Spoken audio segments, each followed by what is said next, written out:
la Bible nous dit d'entrer dans ses portes avec des louanges, dans ses parvis avec des cantiques, de le célébrer. Mais savez-vous, il y a une place aussi pour pleurer. Il y a une place pour pleurer. Et ça fait du bien, parfois.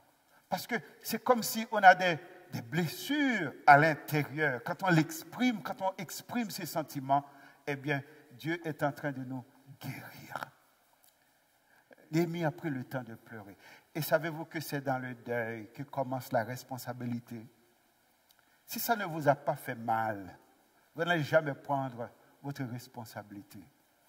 Quand ça vous fait mal, vous commencez à réfléchir.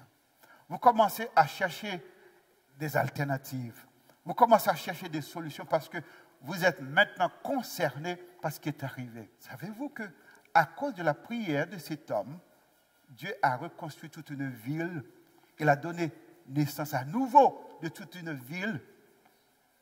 Dieu peut faire renaître ce pays. Dieu peut faire revivre ce peuple. Et Dieu veut le faire. Et ce soir est le moment le plus important pour y penser. Mais Dieu veut qu'on aime ce pays. Il veut qu'on prenne le temps de pleurer de ce qui est arrivé, de ce qui vous fait mal, de votre perte. Ne vivez pas ces moments comme si c'était normal. Non. On aime, on souffre, mais ça ne suffit pas. C'est pour ça que... Mais il y a une troisième chose. Il faut s'engager. S'engager à ce que ça change. Dieu n'enverra pas des anges pour changer la situation de ce pays. Avez-vous entendu? Dieu n'enverra pas des anges pour sauver cette ville. Dieu n'enverra pas des anges pour apaiser la violence dans cette ville. Mais Dieu se servira de vous. Engagez-vous. Vous me posez peut-être la question, comment m'engager? Commencez à vous construire d'abord. Construisez-vous. Comment est-ce que ça se fait? Si vous êtes jeune, allez à l'école. Si vous avez les moyens, apprenez quelque chose. Et si vous avez un métier, travaillez honnêtement. Et gagnez votre vie honnêtement. Vous me posez encore la question, mais comment m'engager? Engagez-vous dans la vie de quelqu'un d'autre. Prenez le temps de vous construire. Si vous êtes capable de vous redresser, aidez quelqu'un d'autre à se relever. Voilà. Si vous êtes capable de vous relever, donnez la main à quelqu'un d'autre. Peut-être dans votre quartier. Et si quelqu'un vous fait du bien, ne rendez pas le mal pour le bien, mais appréciez le bien qu'on vous a fait. Vous me posez encore la question, mais comment m'engager? Si vous arrivez à vous construire, si vous arrivez à donner la main à quelqu'un d'autre pour se lever, engagez-vous dans la construction de votre quartier. Ça veut dire, par votre influence, par votre présence, commencez à donner de l'espoir aux autres. Il n'y a rien comme le désespoir pour amener quelqu'un à plonger dans la violence. Ce que nous voyons, c'est le signe du désespoir. Mais avez-vous de l'espoir? Vous me direz peut-être, je n'ai aucun espoir. Vous avez de l'espoir. Pourquoi? Parce que vous savez le Dieu de l'espérance. Vous avez un Dieu qui donne espérance. Parfois, les gens vont prendre du temps à reconnaître votre contribution. Ils vont prendre du temps à vous apprécier. Mais si vous persistez à faire du bien, si vous persistez à vous engager, si vous persistez à vous engager dans le sens de faire une différence, finalement, Dieu va bénir vos efforts. C'est ma prière que Dieu commence à redonner vie, donner naissance encore à ce pays à partir de cette assemblée, parce que Dieu est en train de nous reconstruire.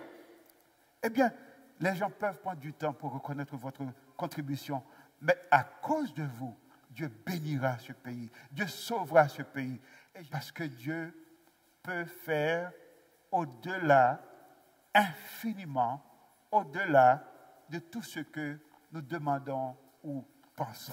Mais si on se met ensemble, nous pouvons faire des choses extraordinaires. Alors j'invite cette église à se lever et chanter avec moi en guise de conclusion. Et j'invite les musiciens à nous rejoindre. En guise de conclusion, nous allons chanter ensemble l'hymne à la jeunesse. Et j'aimerais qu'on chante avec passion, qu'on chante avec amour et qu'on chante avec la décision de s'engager à partir de ce soir pour dire, je veux m'engager à faire une différence. Et nous allons nous lever et nous allons chanter ensemble l'hymne à la jeunesse. Nous te voulons, chère patrie, et chantez s'il vous plaît.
Commençons cette nouvelle année avec cette joie, cet espoir. Prions le Seigneur.